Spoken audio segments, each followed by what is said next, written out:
everyone, and welcome to a brand new episode of Constructed Criticism. I'm your host, Spencer, and I'm joined by my co-hosts, the MTG dad of all MTG dads, even though he doesn't have kids, Trey McLarnin. You guys are doing great this week. Oh, man. I never heard that before from a dad. Wow. I'm trying out a new Mason, character. the podcast is not about your personal issues. It could be. Let's see how that goes. We're also joined by the Mason Clark. Oh, wait, no, it's Mason E. Clark, because you can't afford your own Twitter handle. I can't afford, so I'm supposed to buy out.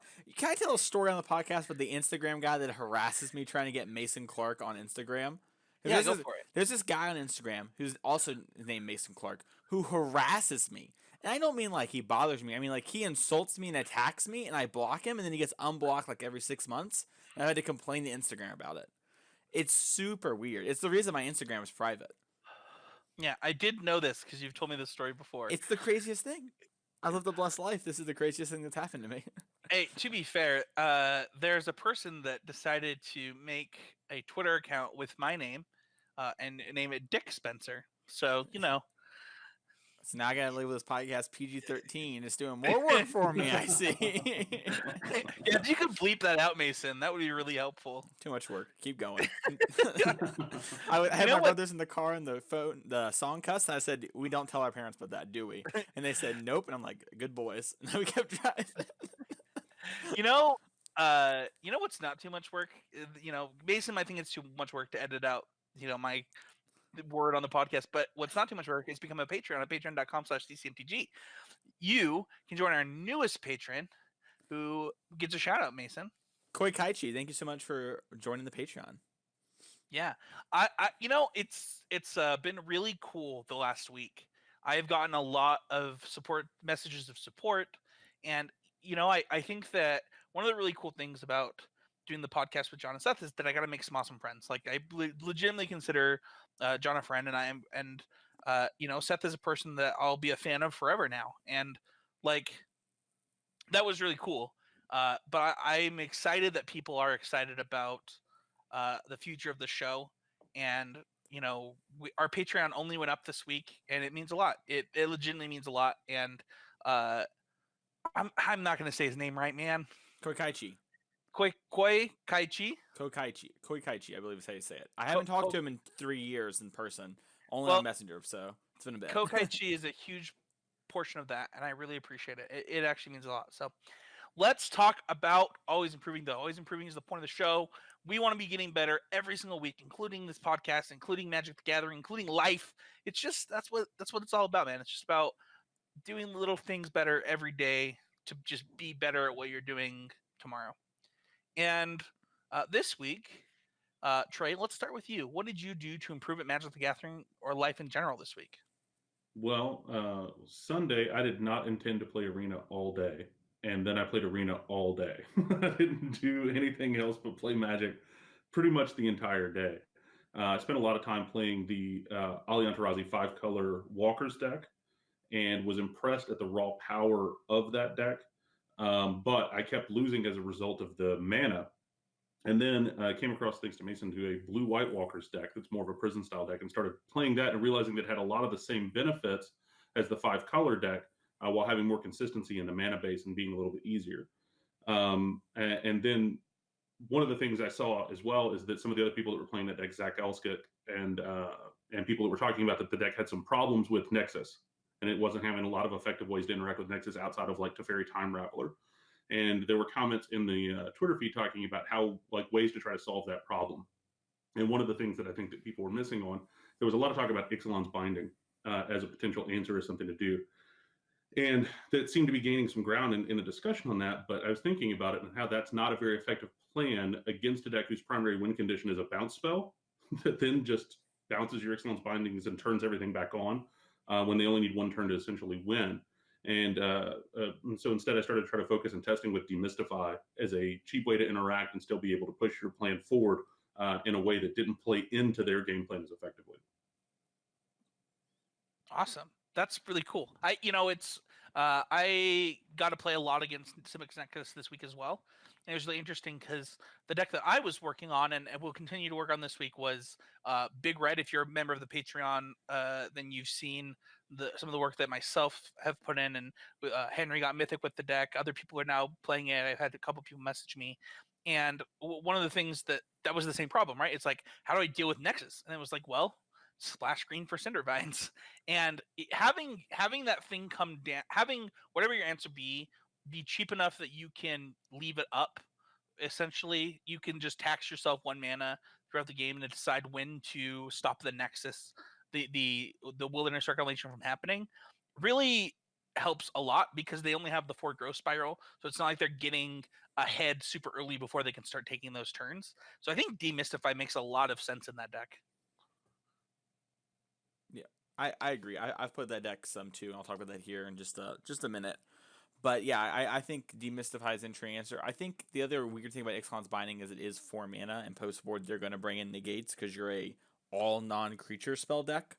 So you're kind of like walking to that a little harder when you spend 4 mana, and also your 4 mana and 3 mana and 5 mana turns, like that part of the curve is really taxed. Your deck has a lot of big drops in it, so it can be hard to do that. While Demystify, it's much easier to go like, I'm gonna demystify your Wilderness Wreck and play Teferi Time Bender in the same turn, and then if one of those gets countered, the other one's there to back it up, for example, or even a Narset. So I think that makes a lot of sense.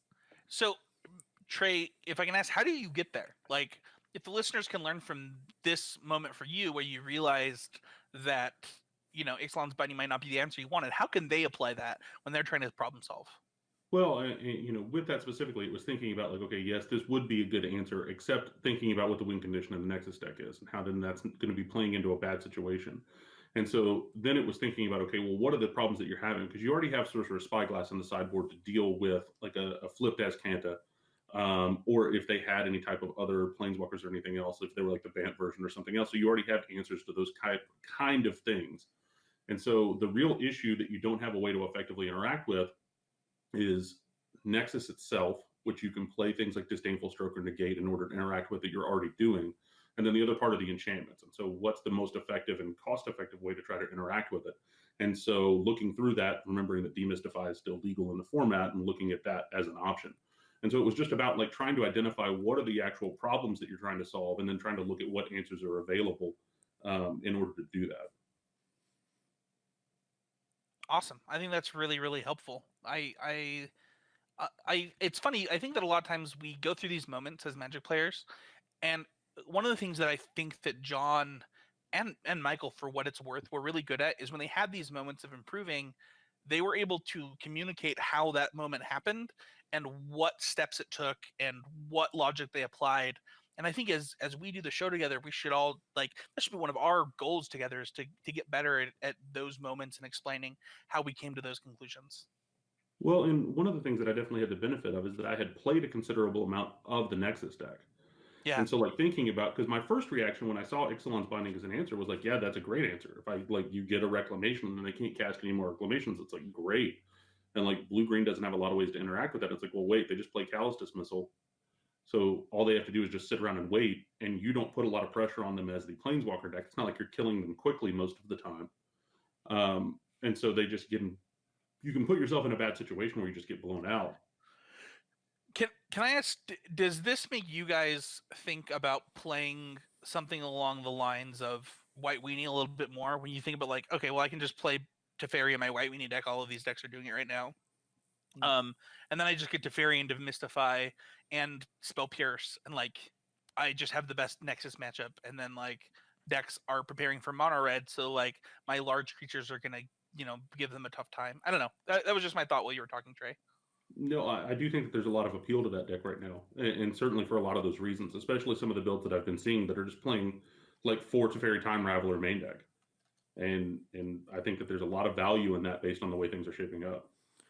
Yeah, I agree. I think mono white has a good mono red matchup, and I think with like if you're just mono white, you have like a passable-ish Nexus matchup because you're so fast. And then when you're blue and you have the Time Ravelers, even if it's just a couple in the main deck, sometimes that's just like a spaghetti win. And then post board, you definitely have more Time Ravelers. You have Dovin's Veto now instead of Negate, so you win the counter war every time except Narcissus Reversal, which they probably won't bring in against you unless they're really aware of Dovin's veto and afraid of it. So I think it makes a lot of sense. That's one of the 2 decks on my short list for the MCQ I'm playing this weekend is mono white. Well, mono white splash blue. Yeah, I think Matt Kling and Danny Cathro both have just locked into that deck. I'm in a chat with them talking about it, and they have the same list that I posted in the Patreon group. They got it. And they're like they're both testing it. They both say it's great. And that deck plays 4 Time Raveler, 2 Spell Pierce, and 4 Demystify. So like, and the Time Ravelers are main deck, right? Yeah, 4 main deck Time Ravelers. Yep. Yeah, and it also like I've heard some talk that like Time Raveler might not be the best like against some of the other matchups like in the abstract, but when you really get down to it, the Mana War draw card is like good enough a lot of the time in your main deck. It probably helps the Gruul matchup a lot for what it's worth, and that matchup was bad for mono white. Yeah, a lot of the times you would stick a bird and then stick some other threat, and those 2 would stop them. But when like you stick a bird and they're like, all right, I'll play Teferi plus 1-drop unsummon bird, that is big game as someone who's played a lot of the Gruul deck. Yeah, I would be afraid of that as the Gruul side. Anyway, Trey's always improving them. It turned into a conversation about white, Weenie. Well, I was gonna say I know Jessica Estefan tweeted that she said she was gonna play Arena playing that deck that you posted, and play until she lost. And she said she started at 8 and she stopped at like 2 a.m. So I mean, that's like 6 hours of straight winning. I'm gonna assume maybe she took a small bathroom break somewhere between then and that. So, I think that list is gas. I think that we didn't see very much Splash Blue at the SEG. I'll be interested to see what the PTQ results say. 100%, I agree with that. Spencer, what's your always favorite moment this week? Oh man, I was gonna call on you. I'm last, baby. No, it's good. So for me, I was celebrating in reverence of Star Wars Day. So I started Friday night and watched Star Wars all the way through the Saturday, outside of playing a PTQ. I had Star Wars on in the background while I was playing a PTQ, and I did something that old before being a dad Spencer would have done. I played 9 matches on Arena with this big red deck, and with some changes, and was just destroying people. And I was like, this deck is really good. And immediately went online, bought the deck on Magic Online, and registered for a PTQ.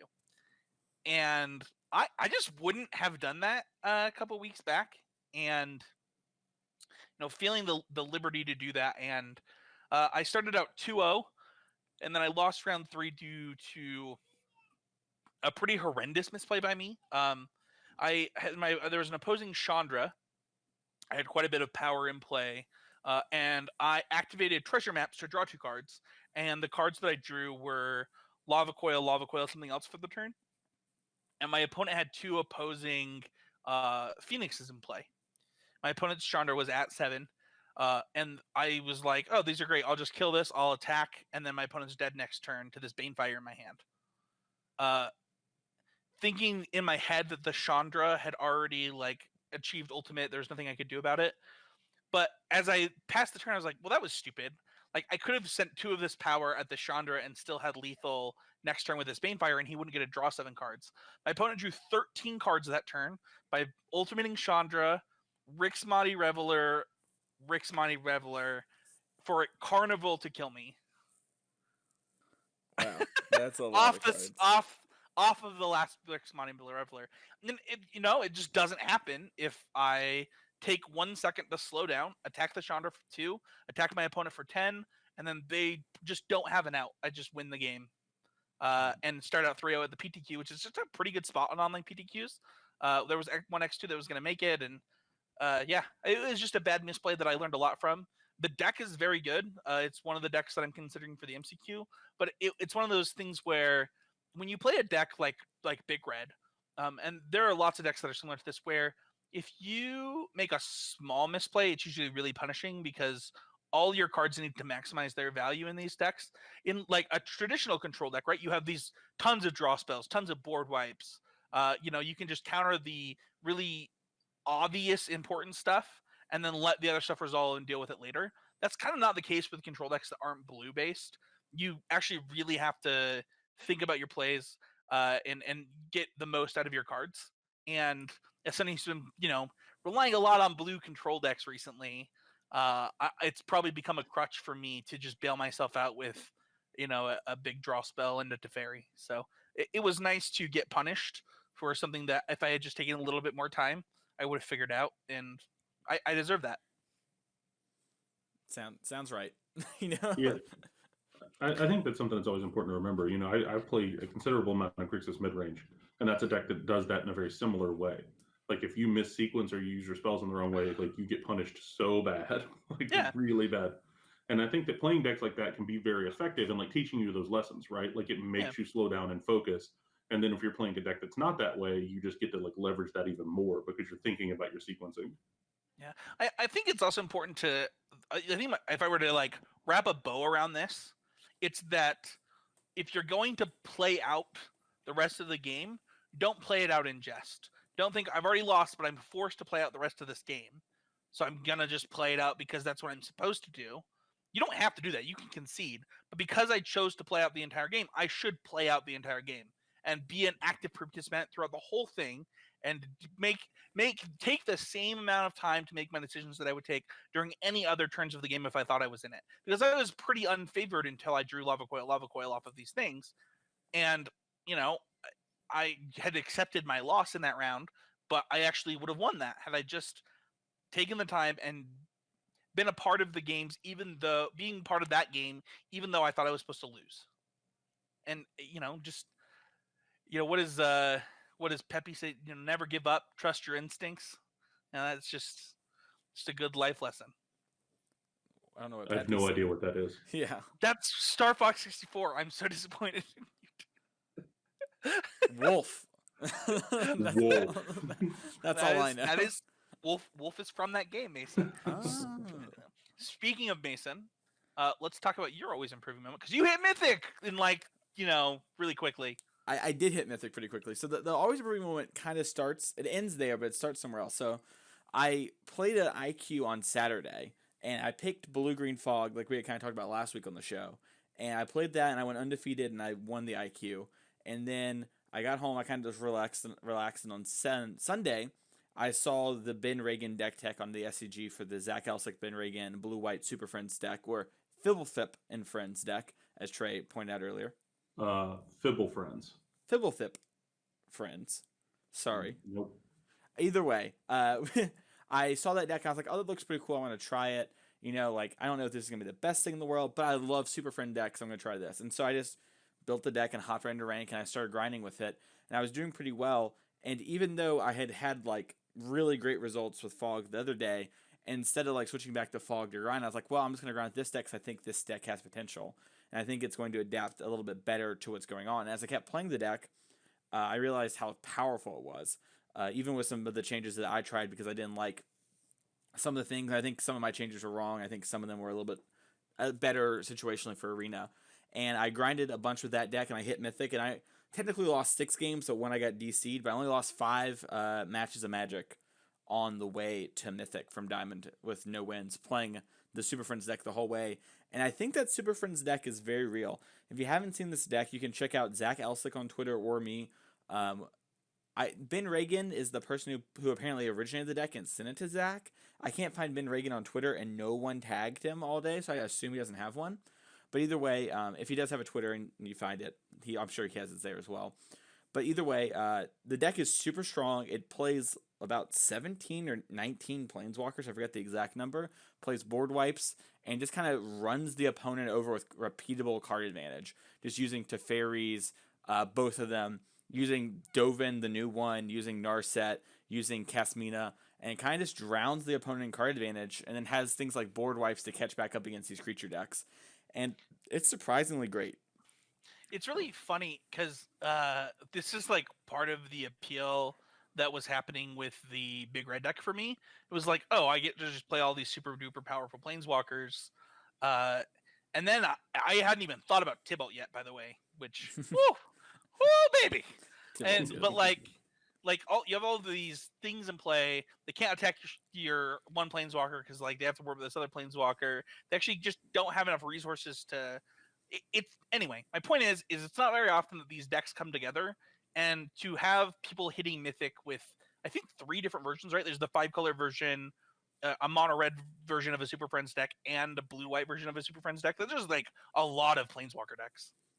Yeah, for sure. And the blue white one even plays Mox Amber to try and get ahead and double spell earlier and double walker. And once you get like a lot of the walkers do a good job of protecting the other ones in that deck, minus really Narset. And once you get one going, they kind of start to snowball and becomes really hard for your opponent to ever beat it in creature combat. And then if you have all those board wipes too, so it kind of abysses the opponent. And I'm going to be honest, it's either that or mono white when it comes to me for the RPT. I'm sorry, for the MCQ this weekend. I know I'm going to register to Fairy Time Bender, which is not what I thought. Because if you listen to Evanage, rest in peace, I was not high on Fairy Time Bender. So Yeah. One of the parts that I think is important to mention about this deck is it also plays Mobilized District, which is the colorless man land. The creature that land. In this deck, you are often activating for 1 mana to make a 3/3 Vigilance, which is really critical to the success of this deck, which is also one of the reasons that Mox Amber is critical, because it is necessary a lot of the times to fix your mana, even though you're just a 2-color deck, because you play Interplanar Beacon and Mobilized District. And so sometimes you actually need the true colored source that you get off of the Mox Amber being in play. But this deck reaches a point in the game where you could feel like you could almost take actions at random with no particular strategy and still not lose, because you get so far ahead. It's preposterous. Yep, for sure. So my always remembering moment was not being tied to a deck that had good results. You know, like I think it'd be very easy for me to like, yeah, I just crushed this thing. I've been doing well in Arena. I'm just gonna like plan to play Fog and work on my sideboard this week. But instead, trying to find other decks. One of my favorite things about Nexus, by the way, is how easy it is to attack. Like, if you want to beat Nexus FA decks, you just can. Like, that's just, you just get to play the cards that do it, and then you do it. Which is a pretty good place for like a degenerate deck to be. Yeah, for sure. And I think we'll talk about that more in the power rankings here too, so I don't want to go too deep there. Yeah. But I agree with that statement. Yeah. Should we talk? Oh, go ahead, Trey. I was just going to say one last thing. As far as looking between this deck and the 5-color deck, that the primary thing that you get in the 5-color deck that you miss in this is Command the Dreadhorde, which is the primary draw of being the 5-color deck versus this. But that the mana consistency that you get in the blue-white version, I think, makes it worth sacrificing that power, and you often don't even miss it. Yeah, for sure. I think Command the Dreadhorde is really cool, but I don't actually think it's good enough. It's just awesome. Yeah. There you go. Let's move on to our Patreon question for the week. We have a question from Henry that says, how do you deal with anxiety between rounds? I can probably play 10 hours of Magic straight, but I hate waiting between rounds, and it affects my tournament results. You know what's funny is this came from a thread where, you know, I one of the things that I really try and do with our listeners is be vulnerable about the things that like I feel like I need to work on. And something that I really noticed at the Invitational a couple weeks ago is that around round 6 or so, I was done. I was like, this is the worst. I just want to be done. I want to go home. And there was a lot more Magic to play. Just like 7 rounds more. And I think that it's really good for our patrons to be vulnerable in these same situations, because what it does is it allows us to talk about, you know, 1, if we struggled with this, and 2, what we've done if we have, or what we do that makes it so that we don't struggle with these things. And for me, I actually used to have this problem. I used to hate waiting between rounds. I was like all hyped up. I just want to play the next round. Let's go. And then the hype would fall down, and then I would just be flat going into my next round. Mason likes that, by the way. He just wants the roller coaster. Yeah. But for me, like, what I've done is, you know, I specifically remember my last Grand Prix. I think it was my last Grand Prix, but it was a Grand Prix, I think, in Sacramento. And what happened was, you know, I got to make day 2. It was a format that I had, you know, practiced quite a bit of, and it was a limited format, and I could feel myself getting way too hyped up for day 2, and I was like, whatever, let's just write it. And I think I had gone I had gone quite a while without getting a pro point, like 5 or 6 months, and you know, I really wanted to do that. Like, I just wanted to prove to myself that like I could still do that. And you know, oh man, it was my last one. It was last year. And so by the end, between rounds, as I started to find myself, losing, I lost rounds 8 and 9. So I believe those are the last 2 days on the sealed, and then I won one, lost, and kind of had to recoup and like get myself back into it. And what I did is I just rode the high and started listening to music between rounds. Sacramento's convention center, there's a there's you can just walk around it, and there's like shops on the outside of the convention center, like a 7-Eleven stuff. Went to the 7-Eleven, got a drink, just listening to music, kind of bobbing my head, and just writing my whatever emotion I was feeling. I just continued to feel it. I picked music that was going to emulate that emotion, and it worked out really well. And it's something that I started to do at other Magic tournaments since then. I'm playing a lot more locally now, but I still do the same thing. I just put in my headphones and call it good, just to emulate the thing that I'm feeling to keep my head in the zone. And it's kind of worked for me. I don't know if you guys have similar stories, but I was very happy to to run back that pro point for what it's worth. Trey, do you have anything Yeah, else on this? so this is something I talked about in the thread, but going outside and walking around is something that I think is particularly important, particularly at a tournament hall. Is that getting out of the space where you are and not just sitting around and waiting and giving yourself that feeling of waiting, but just going and doing another activity. And that leaving and going and walking, going and get a drink, or going outside, like going and looking at the sky and not just the inside of a horrible convention center, and going away from like the congregation of smokers that are there next to the closest door, and like walk around outside a little bit and come back in if you have time. I also will tend to play other games, not just playing more of Magic or whatever, but play other small games in between rounds in order to do that time. And one thing that I think kind of coincides with what Spencer was talking about when it comes to music, which I think is very useful and important, is recognizing that all of the different things that you might be feeling, whether that's anxiety or whether that's anger or whether that's depression or whatever it is that you go through, like during the times of a like Magic tournament, is that instead of thinking that there's some kind of normal that you have to get back to or normalize, that all of the things that you're experiencing going through are fine, and that those are reasonable emotions that you can be having, and that you can do things to like be in that moment and be in it, as opposed to feeling like that you're getting off course in some way. I'm not talking about like tilting off or something like that, but that like leaning into what it is that you're feeling and not feeling like you have to fight against what it is that's going on.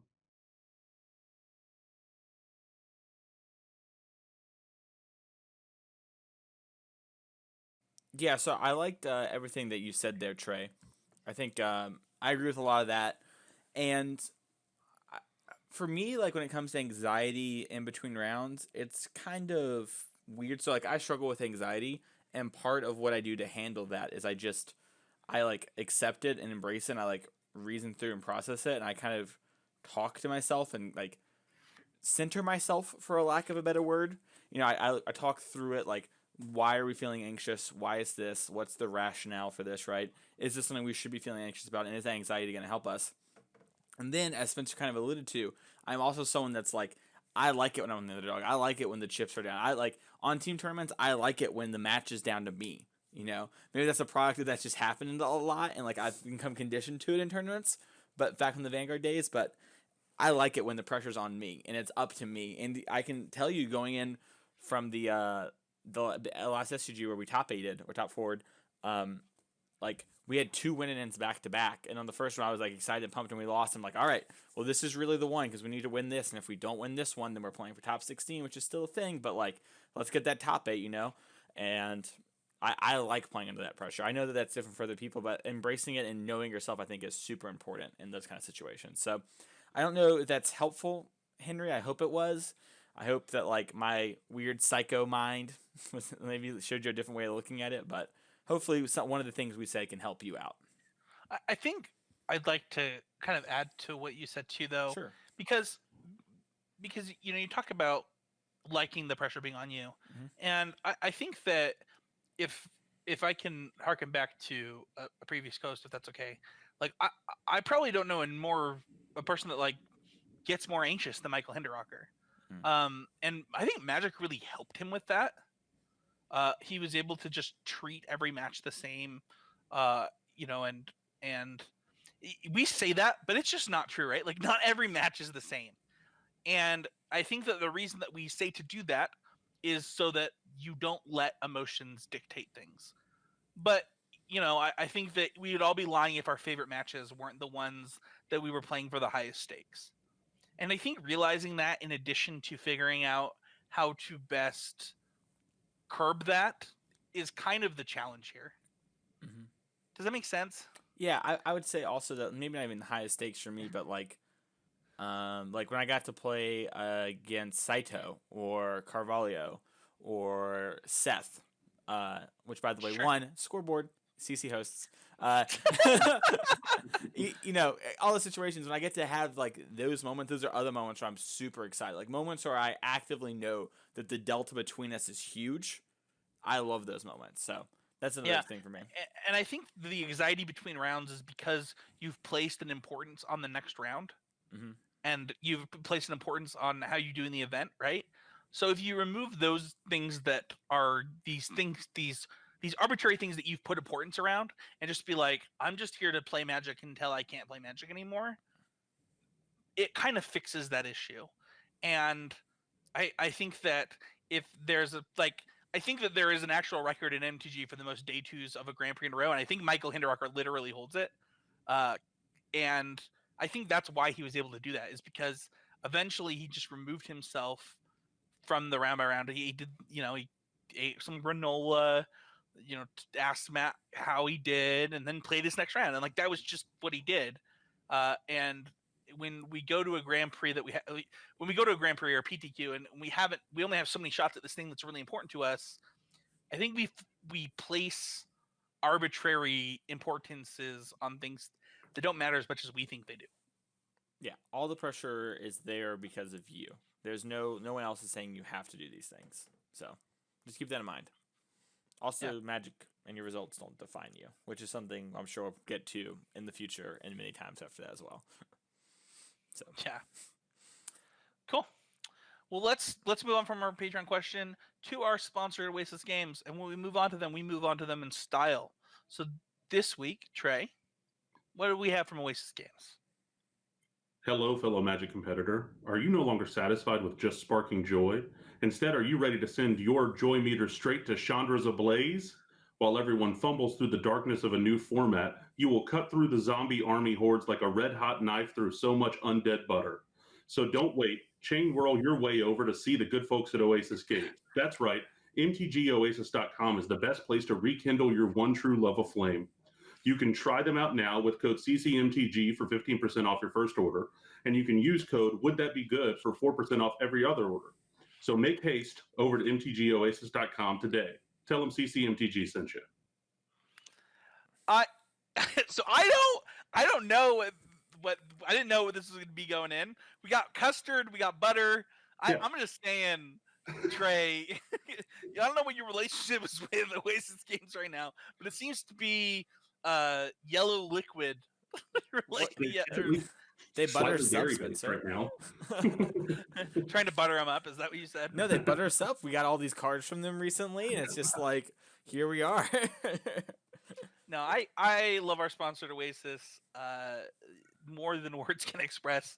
They're super amazing, and that's not me trying to butter Alex up. I legitimately believe that. So yeah, they rock the Mamba over there for sure. Not a thing. That's not a thing. It's not. I didn't realize we diss our sponsors now. That's a weird neg. Are we like negging them to get more money, guys? Like I can edit this part out if you need me to. Oh my gosh. Let's move on to our main topic today. We're talking power rankings. It's week 1 of the format, guys. This is Overreaction Monday. I used to do an Overreaction Monday every format because every time I would call out the overreactions. This one would have been that Nexus needed to be banned. Just saying. I'd ban Tybalt before Nexus to send a message. But let's talk. So I included we have 7 decks this time instead of 5, and that's because we had some pretty close scores. So for those who don't know how the power rankings works, you get 6 points for first, 5 points for second, 4 points for top 4, 3 for top 8, 2 for top 16, and top 32, and one for top 64 if available. And when I looked last, the MTGO PTQ results weren't available, so we're just using the SCG for this week. And for this, there was a pretty dominant deck, and we used to tell this story of this dominance a lot, and I'm excited to tell that story again. Before we get there, let's start with our number 7 deck. We have White Weenie, but weirdly enough, no blue splashes, if I'm not mistaken, at the SCG. There might have been one, but I don't think so. And I think that might have impacted its performance slightly too. I think that it might creep up in the rankings with that splash based on the way the meta game is shaking out. I think so too. When I looked at the results, I expected to see some Teferi Time Raveler White Weenie decks, and there were none. Can I have a hot take? Yeah, go for it. So I think a lot of the times, especially week 1, people try to play it safe, and if they're playing a deck like White Weenie and a card like Teferi that's like a metagame call, they'll be scared to, because like, but how many people will really show up playing Nexus, where these like tap out, where these like control decks have a lot of instants that they need, and people are a little bit more afraid to pull the trigger on Teferi Time Raveler, where on Modo and Arena, there's not as much stakes on the line, and they're willing to pull the trigger. They're like, I'm at home playing Magic, I'm going to play this Teferi Time Raveler. And so, and then they play something like, oh, this is great, and then people in real life, I'm not sure that person's playing Arena, blah, blah, blah, blah, and they justify it. And then the next weeks they come around and like, okay, I tried it at home, I was silly, I should have done this. So, yeah, I've been trying to figure out where I rank ladder play, competitive event play on Arena versus other things, right? So like one of the things that I've learned in my time playing Magic the Gathering is like leagues. I would probably equate league play to ranked play on Arena, for example. Ranked play on MTGO. But it's funny how things get crossed. Like people want to discredit anything that they're not a part of. We actually had a thread a couple months ago, Mason, I don't remember this, on the Facebook group, where this person just talked about how everybody on Arena was trash, and like Arena was garbage, and like it would never succeed, and MTGO was better, and you should never play Arena because of how superior MTGO will always be for competitive play. And then like literally all 14 2 people months in the constructed events this week showed us. Yeah. Sorry. Well, no, as I say, and like 2 months later, that same person posted that he was all in on Arena, competitive Magic. Like, do you remember this? I vaguely, well, the problem is I had this conversation a lot, and so we had it so much we even did a whole episode. I'll give you a hint. This guy might not have paid somebody for a GP split. Oh, I remember that. I remember that guy. Yeah, that guy was interesting. It's really funny because I find myself caring about different things in Magic events and like how I rank things now compared to how I used to.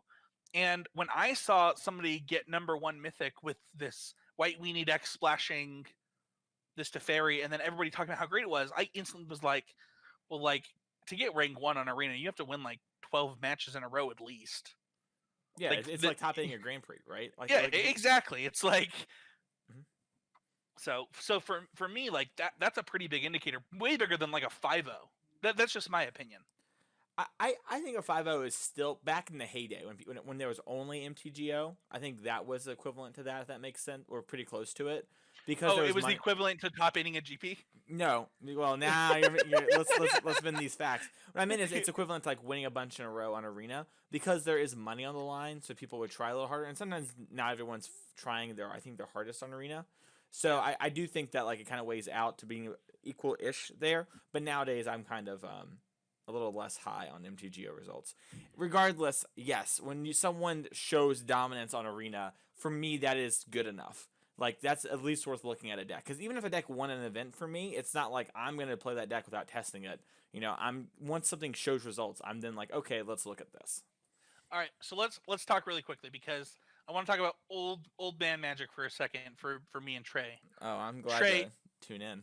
When you saw the Law Rune Enforcer, did you remember how good the Gideon Tapper was? Oh yeah, it was great.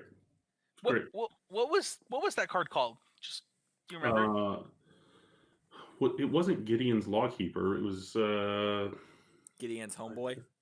Yeah, Gideon's Homeboy. Probably Gideon Enforcer. probably not that one. But that was the first thing that I thought of. That card was, I think it was a 1/1, right? That No, you it had is. to It is pay. Gideon's Lawkeeper. Oh, it is Gideon's Lockkeeper. Yeah. Yeah. 1/1 human soldier. Tap 1 and a white. Tap target creature. So this card did see standard play. I had forgotten that it saw like standard play because I think was it was like the 4-mana enchantment that built the Baneslayer Angel in that deck. I think is where it saw a little bit of play. But I did when I saw this new Law Enforcer. Are you seriously laughing that I said build a Baneslayer on the podcast? I'm just like, wow, Magic 4 mana, build a Baneslayer. Also, I'm really this was disappointed. like 7 years ago. This wasn't even that long ago. I know, Magic's Man, changed. if I was still doing fake ads, I would have build a Baneslayer so fast. That would be next week's ad in an instant. Fake ads? What? Yeah, you can build a Baneslayer to Oasis Games right now. Yeah. What's the card called? Go there and buy them now. Use the code so we know we sent you. Spencer will sign one for you. He'll sign one of them for you. Don't do that. I'm the only one that lives in Utah. I'll be the only one signing cards. Exactly. It's not fair. Don't do that. Okay. Yeah, so I did not expect Law Enforcer to be it's just seeing play on all of these white decks. And it makes sense. It's actually better in this deck than it would have been in these previous iterations, right?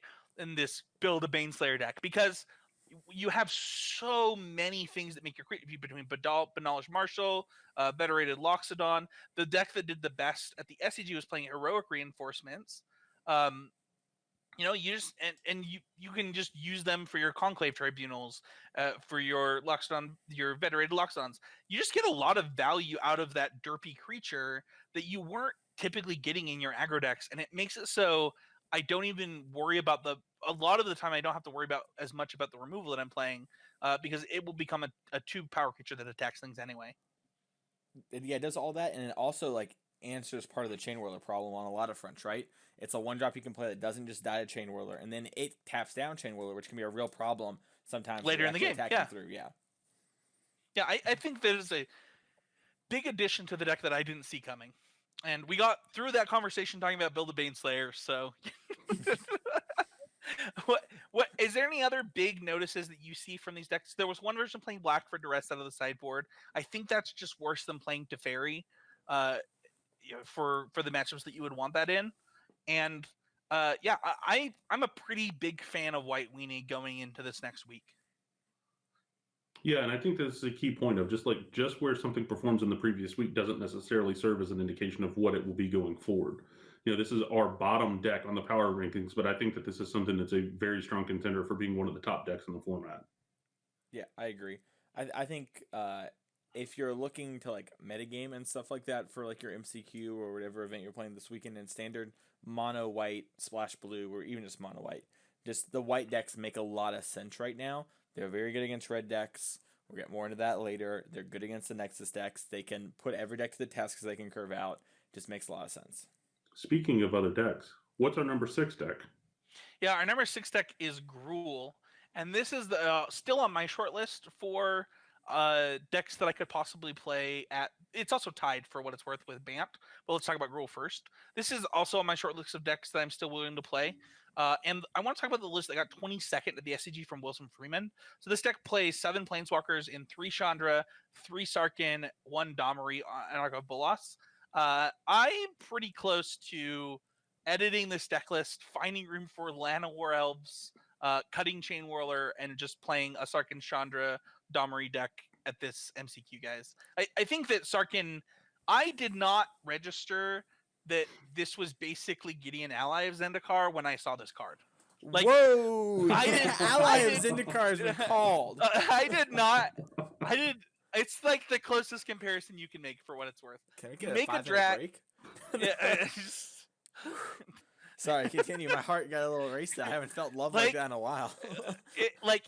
It just comes down, makes a dragon, and then they're dead the next turn. It's like the same thing. It's like you make a token, and then my Planeswalker, my token are going to kill you. Like, there was no other plays that were needed in this entire game because anything that was happened before this has become irrelevant, and now it's about these two things, which is what all that Gideon did. First off, that you're true on a macro sense, and so I'm picking up what you're laying down. Hey, I only have the comparisons that I can come up with, and when I thought about the ability to like make a token and then attack with the token of the planeswalker, that Gideon was the first thing that came to my mind. No, I think like on a big picture that play pattern is very similar.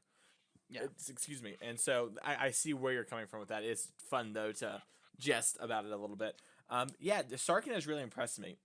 I've played some of the Gruul deck. I'm obviously pretty big fan of that deck.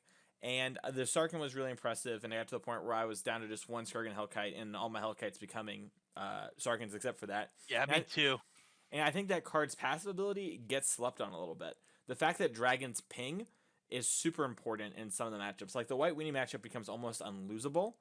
At that point, between Chain Whirler and that in your deck, you just have so many things that make it so creatures can't attack into you. That I think the deck's good. I think it puts people to the test, and I think Anarchabolus fits a weird role in the deck, but also makes Sarkhan better. So it's a weird deck.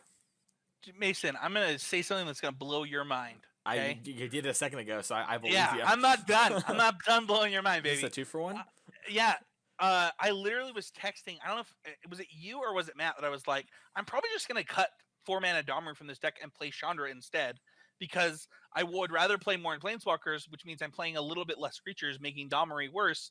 And Chandra basically does the same thing by dealing the damage that the haste would give. The haste and the +1/+1 counters dealing damage anyway, while also letting being a reasonable planeswalker for my Sarkhan. So this 22nd place list makes a lot of sense to me. I think it's like 2 or 3 cards off in the main deck from what I would play. Yeah, you mentioned maybe cutting Chain Whirler. I would be hesitant to do that personally. Oh no, if I was playing the red version, I would play Chain Whirler. Okay. There was a Paradise Druid version of this deck that had 3 of them that I want to try out. Okay. But I think that one of the really big benefits of the Chain Whirler versions of the deck is you're really good against opposing Chain Whirlers. So when you add Paradise Druid and Llanowar Elves to your deck, that becomes less true. So I'll probably try out a red version first. Yeah, one thing I really like about Chandra too is that like it's easier to cast. Your deck only has like 10 actual green sources, so every now and again Domri 4 would get stuck in your hand, and Chandra just doesn't have that problem. It's like impossible to not cast Chandra. You get very unlucky. So I like this deck a lot. This is on my short list. Let's talk about the next deck really quick though. Unless Trey, do you have anything to sound Gruul? No. No.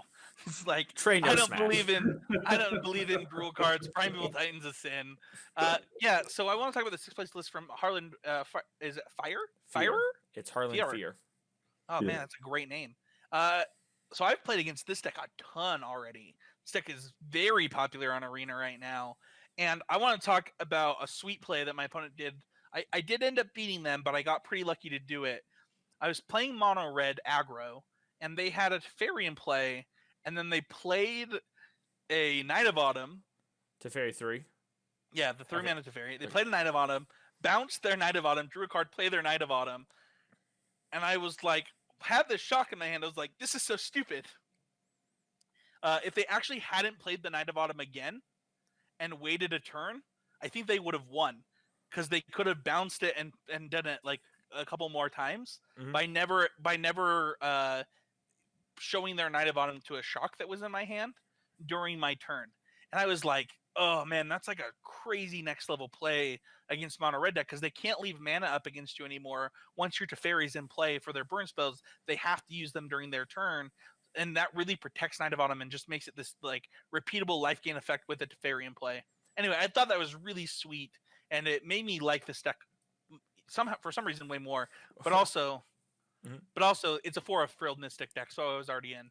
Yeah, so that was what I was going to say. Is I think this deck appeals to a lot of people, and that's why you see it in Arena. You have to do sweet plays like that. Like my opponent in the IQ round 1 had a Teferi in play. I like cast a Chemist as my main phase. He Frilled Mystics, counters, attacks me, and then bounces it back with his own Teferi. And I'm like, tough guy over here with all his counter spells. Can't win ever. Lost that game. That was that's gas. That's just like the best time you could have. Yeah, and I think that's why we see it gets played so much, because it's a lot of fun, and you get to do a lot of cool things like that. Yeah, I'm hearing a butt. Do you have a No, this but? deck is super fun, and it's a thing that, like, for those of you that don't know, last standard on week 1, I played a Bant mid-range deck that had a lot of the similar cards in it at SCG Indy, and this deck is just a clear upgrade over that, thanks to primarily Teferi and Vivian Reed. Like, the fact that you can play Vivian, get card advantage, and give all of your creatures flash. You mean Like, Champion of the Wilds, right? what's that? Yeah, You not mean Vivian Reed, but yeah, Vivian Champion of the Wilds. Yeah, the Yeah. 3-mana Vivian. It's always weird when the first planeswalker's this like the surname or whatever, and then you're like, yeah, I'm Right. referring to the card. It's like, no, that is a card. Yeah. Continue. Sorry, I that's one thing that always gets me. Yeah, Vivian Champion of the Wilds. The 3-mana Vivian that gives all your creatures flash. Like, I Yeah. think that that's really big game, and it really, like, is what is the glue that, like, puts this deck together and lets you do all of this nonsense and everything else in a really effective way. Like, getting, like, instant speed Deputy of Detention. Like, Instant speed Hydroid Crisis, baby. Like, Yeah. let's go. Yeah. Instant speed of Ketra, don't sleep on it. Yeah, for sure. There's, like, lots of really, like, great stuff, especially, like, once you have a Ketra in play and you're, like, instant speed playing stuff and making 4/4s at the same time. Like, you just can make combat method miserable for your opponent. I did have an opponent today, though, do a not-so-sweet play, which is I was sacrificing my Blast Zone on 3 to kill their Vivian, and they flashed in a Deputy of Detention in response, which was not the strongest play. Can Deputy target your own stuff? No. That would have been sick though. That would have been sick, but no, they targeted my Planeswalker and reset its loyalty from 1 back to full, which I did appreciate. That's a homie move. Yeah, it was very nice. Yeah, this deck is sweet. I have been shocked at how good Vivian was in this deck. I saw Vivian and I thought that she was going to be kind of like, she's going to be okay. These planeswalkers are just better than I expected. I think that's true of planeswalkers a lot. So I don't know why I expected in a set with 3 million planeswalkers that I wouldn't be wrong about more than half of them, because I'm always wrong about more than half of them. Yeah. So I have a question. We've all used the word sweet, and we all know secretly what sweet means in Magic. I mean, that's really cool, but you'll never see me playing it.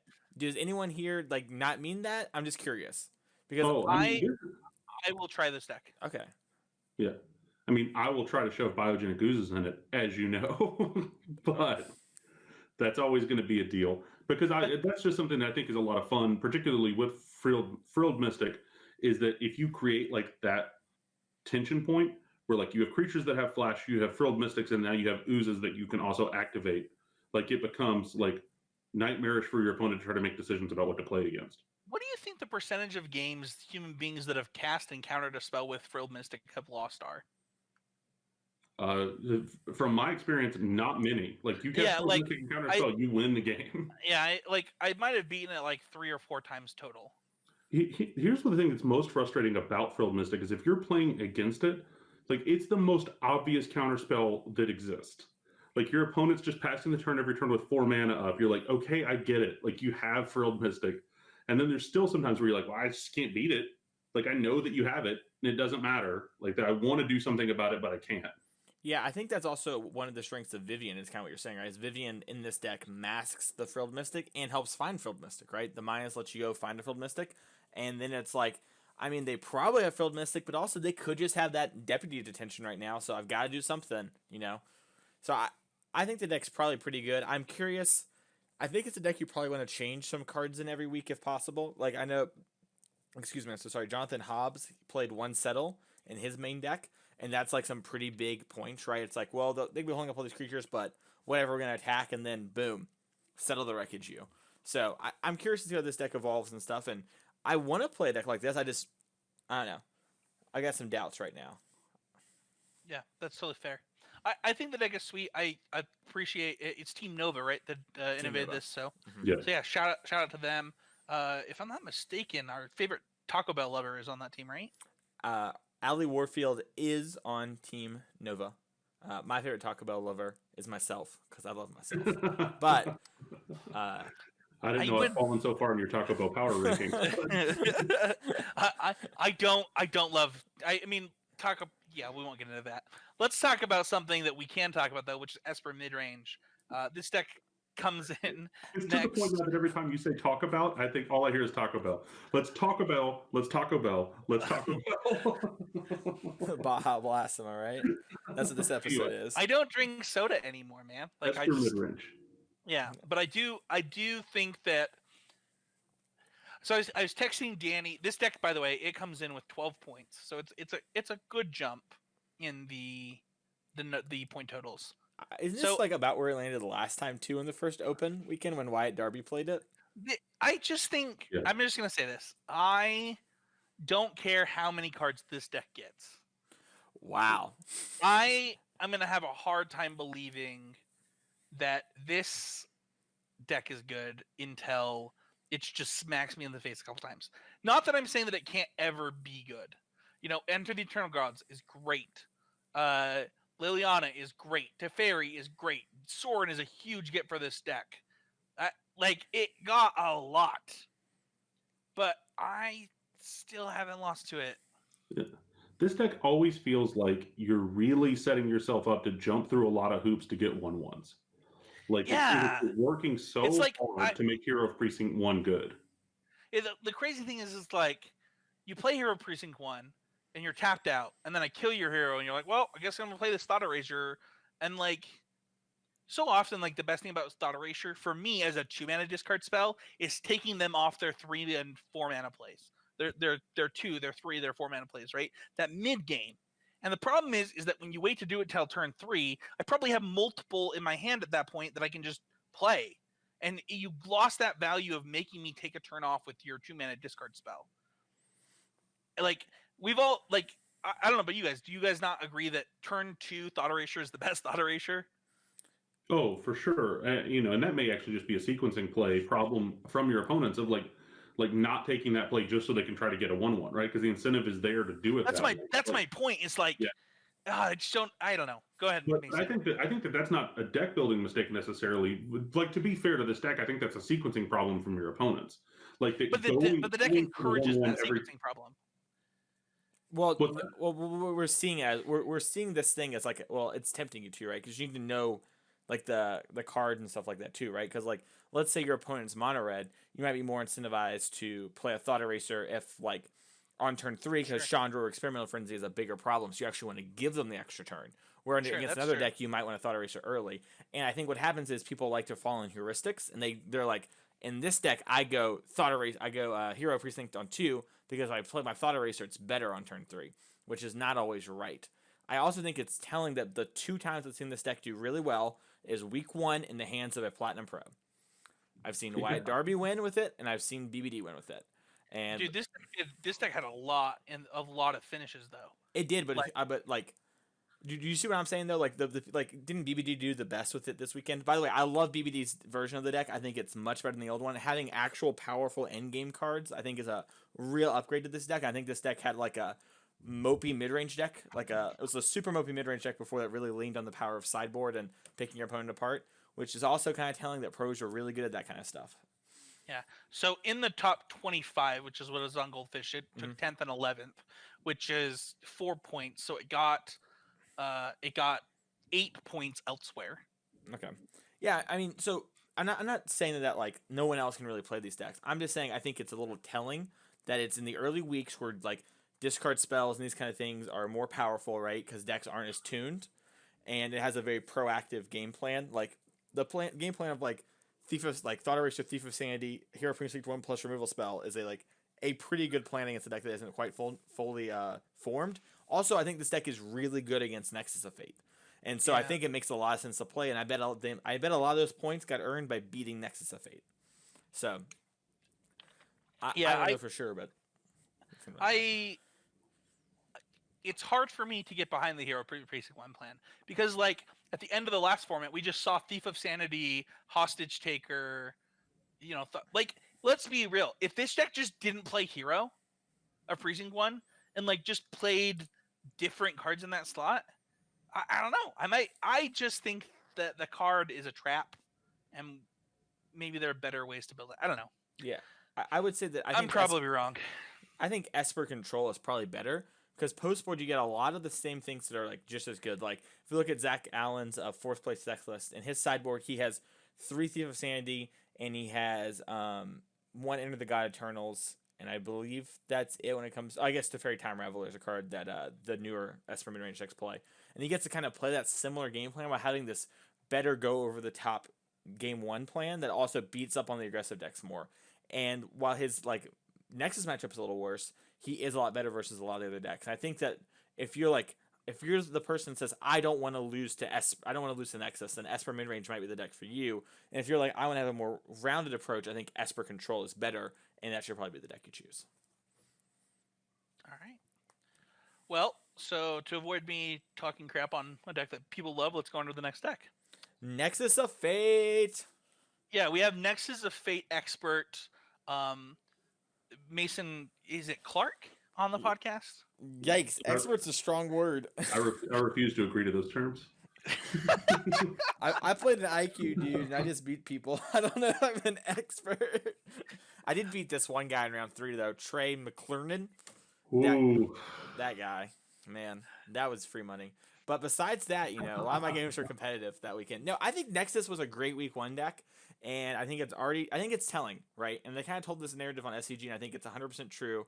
And I was kind of thinking of it myself, where it's like, this SCG was stacked in the top 8. I mean, like, if someone wants to pull up and read off the names, there are a lot of really good names that you hear all the time on not only the SCG tour, but also just like at GP sometimes too as well. And those people came prepared for Nexus. And while Dylan Hand did lose a really close one to Edgar Malgenhains, I believe is how that last name is pronounced. Sorry, Edgar, if that's not correct. Either way, the Nexus decks just didn't convert because these really good players came prepared to beat Nexus.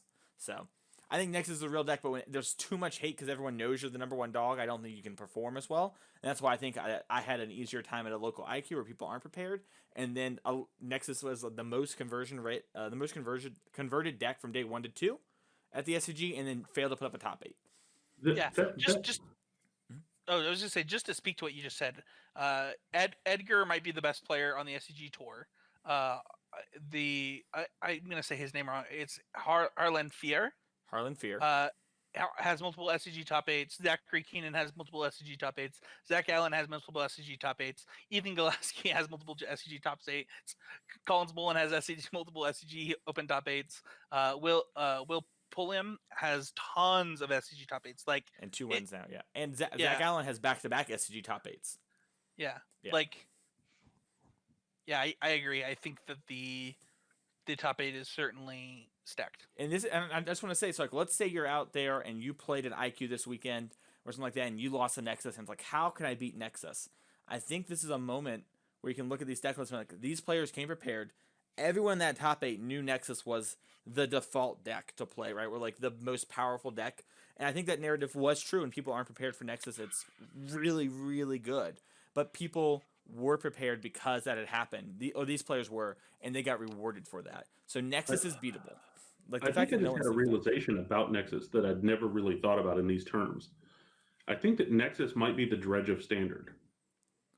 I'm willing to go down this rabbit hole. Genuinely, right? Like Nexus is a very consistent deck that has a very linear game plan, right? Like it does the same thing over and over and over again every time. It's difficult to interact with by playing these spells and permanents that are tough to deal with, and they're difficult for most decks to interact with. And that if you come in without a plan for it, you will lose to it. And it wins most of its game 1s, and then the board is where the games really matter. And then if you come prepared with a plan for it, if people have it on their radar and they're really gunning for it, then it's going to have poor performances in those tournaments, because you can attack that linear game plan if you come with the tools to do so. But you have to then shave points in other matchups if you're really heavily loading for that particular match. But if you want to beat it, you can beat it. And if you don't, you'll lose to it. I think it's very similar in the way it plays out tournament-wise to the way Dredge plays out in Modern. Mm-hmm.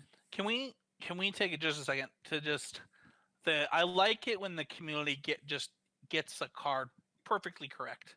I was texting Matt Kling this week, and I said, Cameo Collector of Tales literally reads as though it was built to be played in Simic Nexus. What in the world? It gets back your fogs. It grabs your nexuses. It makes it so they can't target you with their discard. Who signed off on this? Yeah, you know what I love about that card though is even though it is like custom built for that deck, that card is super hard to play with. Like Tameo is like extremely skill testing on every turn because it does so many things. Yeah, I had an opponent multiple times plus his Tameo when his only out in his deck was Blast Zone, and then milled his Blast Zones or their Blast Zones. I'm sorry, which was I was like, oh man, I can't believe they're milling their own Blast Zones here. With if they had just minus to get back fogs, they probably had enough turns to actually get to draw Blast Zone. Yeah, So, yeah, it was and interesting. it's also an interesting thing too, right? Where like you like almost want to name something that buys you time so that you can minus to get back to the Blast Zone because you're kind of hoping to hit two things at that point, right? Because you Sure. can't name lands, and that's something I experienced with that deck where until it gets to the point where it doesn't really matter, because at a certain point Nexus kind of reached this inevitability state because Tameo puts everything that isn't Nexus of Fate into your graveyard so quickly, and then you just buy back the one you need after you build up a couple extra turns. But in the Right. early turns, naming things can be pretty hard. You know, I was like under the gun from a Cindervines, and it's like, well, I don't really want to name Reclamation. I don't really want to name Nexus because of this, so I'm going to name my one of, blink of an eye right now, just to try and get this Cindervines off the battlefield. And so I was basically trying to play their one of while also milling towards those things for later. So you can. It's a really skill testing card. It's really awesome. I can't wait to play with it in decks that aren't Nexus of Fate in the future, and I can't wait to play with it in Nexus of Fate because I do love that card a lot. Yeah, I mostly am okay with this deck being a good deck in standard. I know a lot of people hate it. I know a lot of people get bullied at FNMs for playing it, and I would just encourage people to like, come with a game plan for it and beat it instead because it's a pretty easy deck to beat when you want to. I got bullied at the IQ, and I thought it was hilarious. Yeah, My opponents are like making fun of me for like playing really skill testing Magic there, and I'm like, I'm sorry, I can't hear you. I got these SUG points coming, like. I would be like, sorry, I can't hear you over all that winning. Yeah, match points really clog up my ears, and business is booming. My ears are stuffed, so I'll talk to you later. And so the next deck on the list is Nexus, and then the next deck on the list is Nexus, and the next deck on the list is Nexus. No! So coming in at third place with 16 points. I hate you guys. You guys are so memey. What's yeah, that mean? Yeah, that's a good question. 19 points though. We have Esper Control coming in. I am sad. I don't want Esper Control to be the control deck that sees play in standard. And I think that the reason that it sees play is because Thought Erasure is so good. Like I've just come to the conclusion that is the reason that Esper is good. Can I hop in real quick? Earlier you said turn 2 Thought Eraser is the best, and I shake my head no, because people at home couldn't see that. Take up your Teferi, draw step Thought Eraser is the best. Actual nothing you can do, it's infuriating. I feel like my fate is taken from me. That is the best Thought Eraser. But by the way, I have not played Thought Erasure with a plus to Fairy yet, so I can see how you would feel that way. Oh, it's dope. It's super dope. I guess it depends on where you stand. Also, you're expressing shade at Esper Control. I kind of thought that Shaheen Sarani might like summon here immediately in order to take you to task. Like, No, I think he has like an alert set that Yeah. if anyone says anything bad about Esper. Yeah, I mean, it's not that I think the deck is bad. It's just not the style of this is just not the style of control that I typically enjoy playing.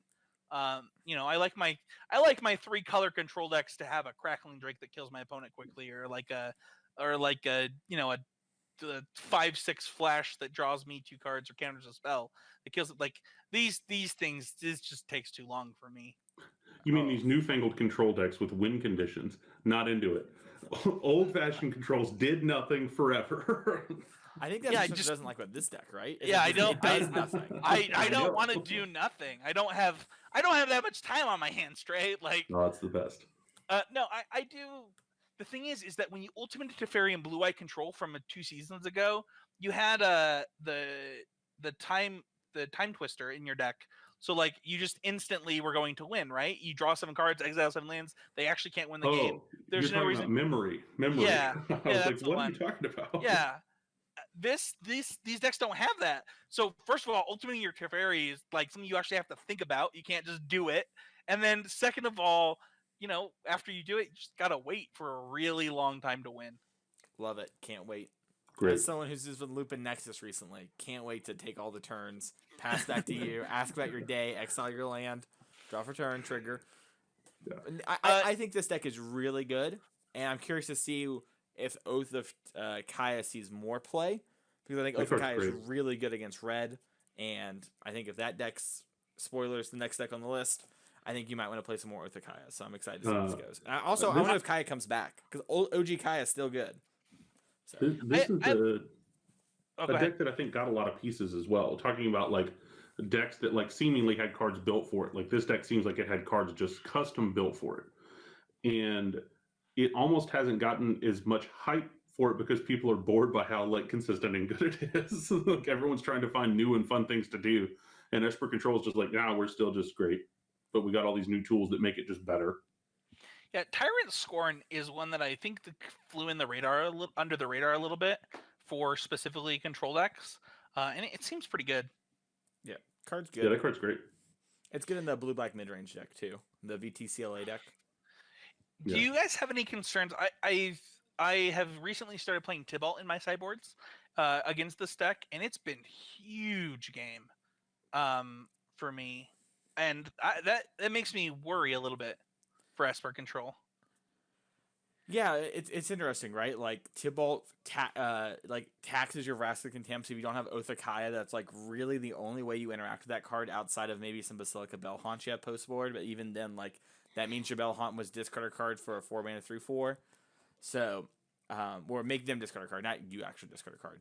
So yeah, I think Tibalt's really good against Esper Control. I think it does a lot for that matchup, and it taxes them in a different way, which I think is really good. Like one thing that we saw Will Palm talk about is he played Chandra over Experimental Frenzy because Esper Control has Mortify, and they only have Vraska Contempt to answer these Planeswalkers for the most part, and it's a Fairy Minus.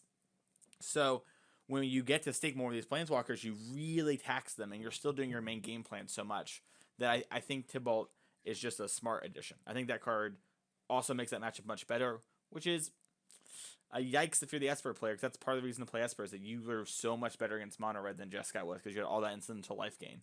Maybe that life gain doesn't matter anymore. You know what's really funny is I'm not just playing it in Mono Red aggro. Like, I want my Tibalts in my Gruul aggro decks. I want my Tibalts. It legitimately has made me want Banefire again.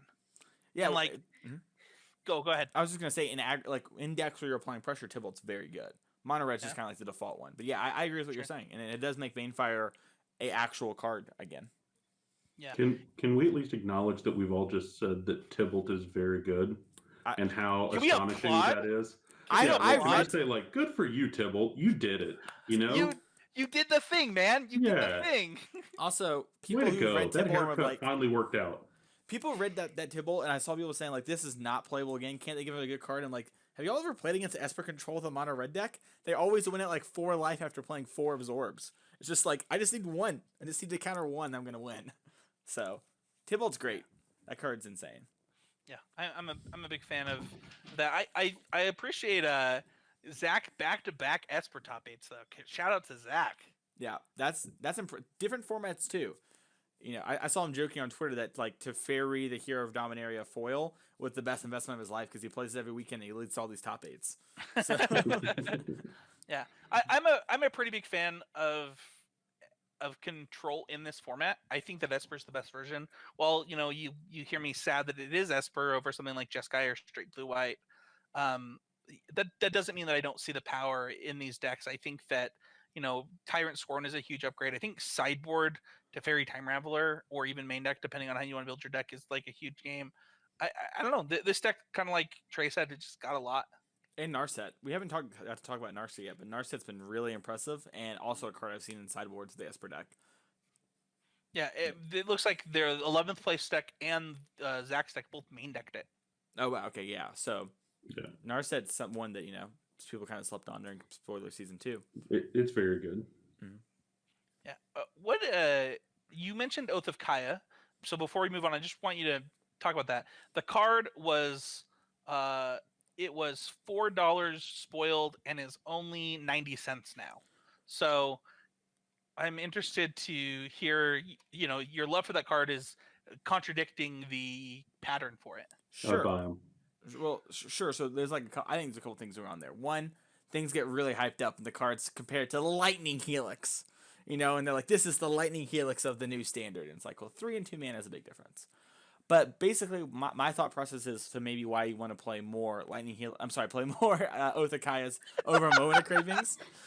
It is simply that Moment of Craving is like very good and answer things on curve, but the life gain matters a lot there, I think, and your opponent really needs to attack your Planeswalker so the incidental life gain can come up a lot more, I think.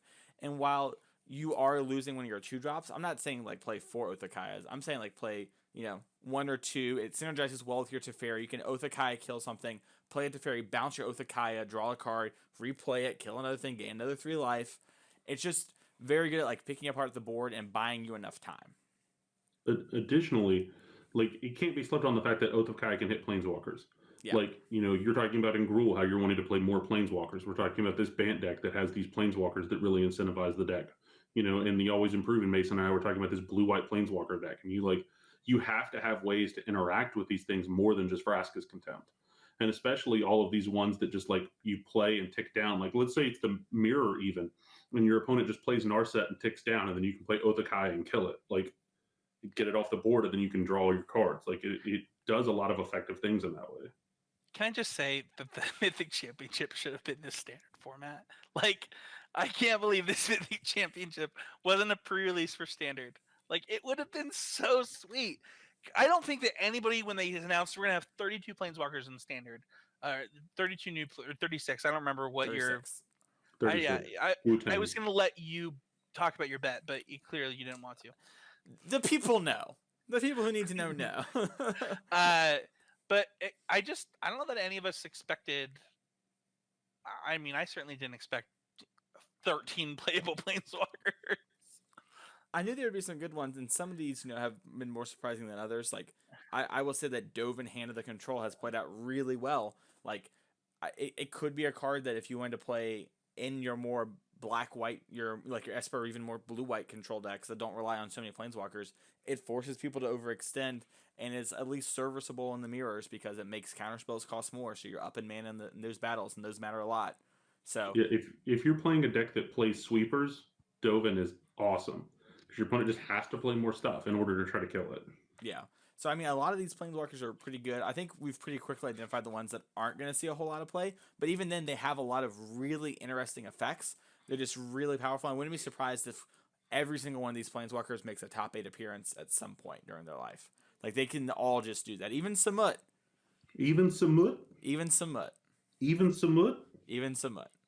And next up, with 29 points, 10 points more than the second place deck, we have Mono Red Aggro. And typically throughout history on the power rankings, a lot of week ones were dominated by Mono Red for years and years and years and years.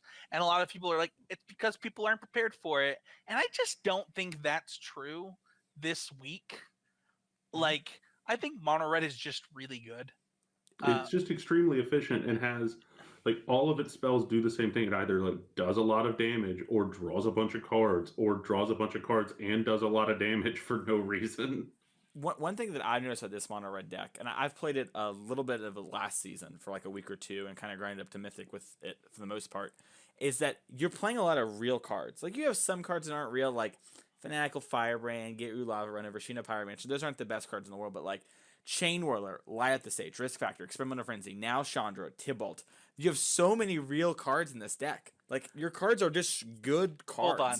I need to call you. Did you just say Gitu Lava Runner is not a real Magic card? It's like pretty good, but it's like nowhere near as powerful as the other cards.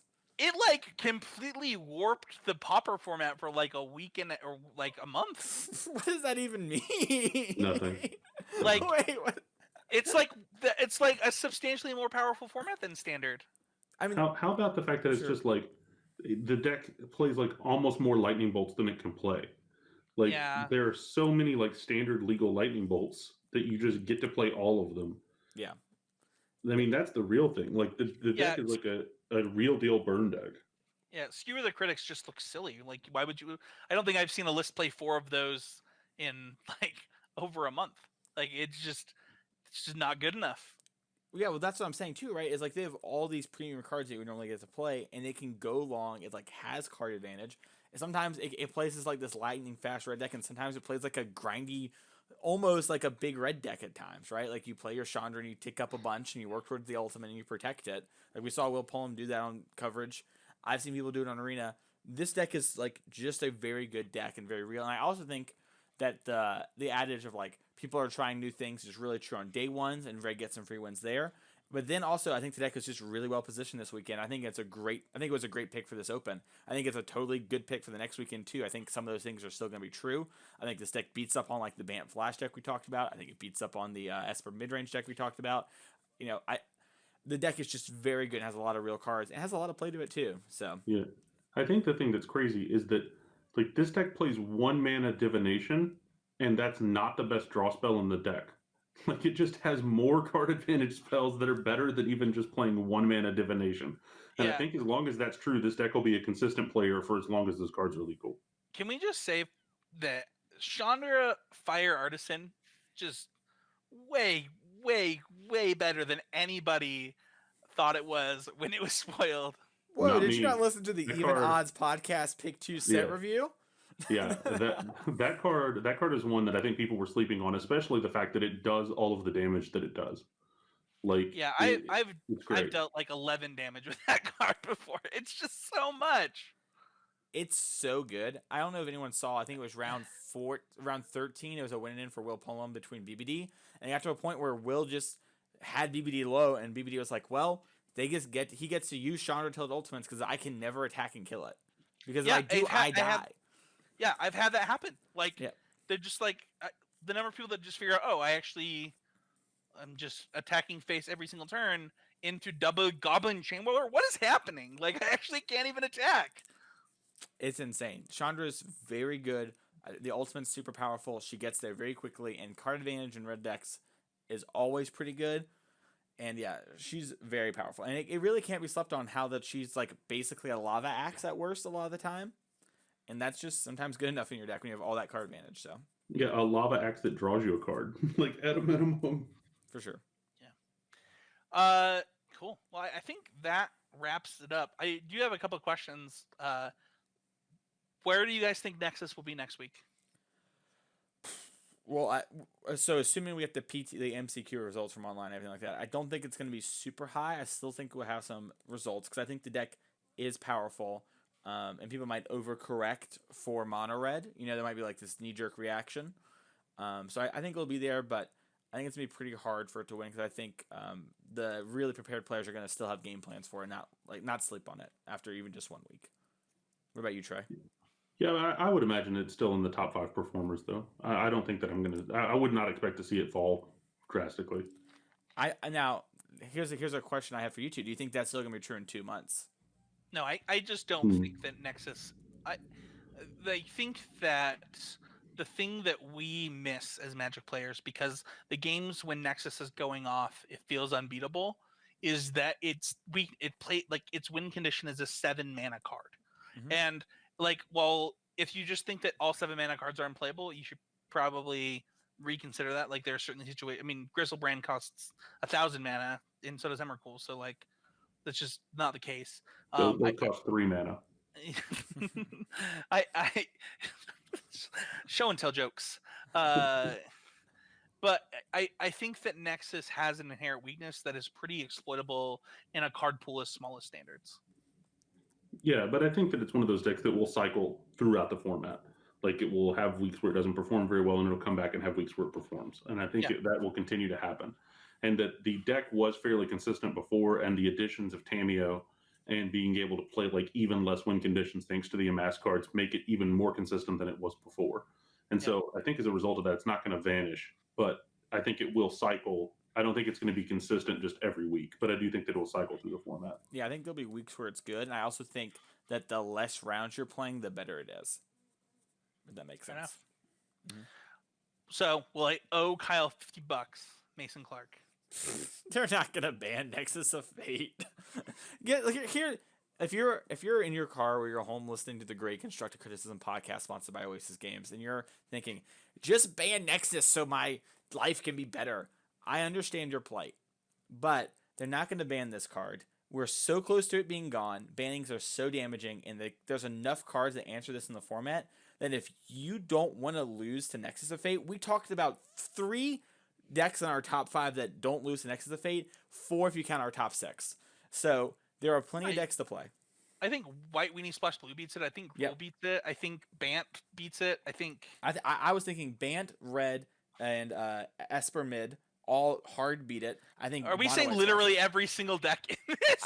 I think Gruul and Esper mid range basically autofold game 1, but I think afterboard's even. So I give the slight advantage to Nexus there, but it's not like 70-30. I think it's like 55-45 type thing. So sure. Yeah. I think that there are decks you can play that can beat it. Now, your all mid-range grindy control cards, back in my day, Magic was about how many cards in hand, not how many points on the board. Decks aren't going to beat it. But maybe we can't play those decks at this moment. Or you just accept you can't beat the Nexus deck, which is fine. If you're going to do an event like, I'm never going to beat Nexus of Fate, that's cool. That's your choice. Just don't complain about it. Wow. Okay. Hey, trademark, am I right? Thanks, buddy. I thought we were just going to end the podcast there for what it's worth. I didn't know. Were we supposed to? Because I could. I think we should probably say goodbye. That's a deep cut for the even odds fans out there. I see you. I see you. No, so thank you so much to everybody for listening. You can follow me at Spencer H. You can follow Trey at TreyMC. You can follow Mason at Mason E. Clark. You can follow the podcast at CCMTG. You can follow my stream on the Constructed Criticisim Twitch at twitch.tv/ccmtg. You can follow Mason's stream at twitch.tv/the Mason Clark. Please leave us a review on iTunes if you get a chance. It really helps the podcast out. And yeah, we'll see you all next week. Bye, everyone.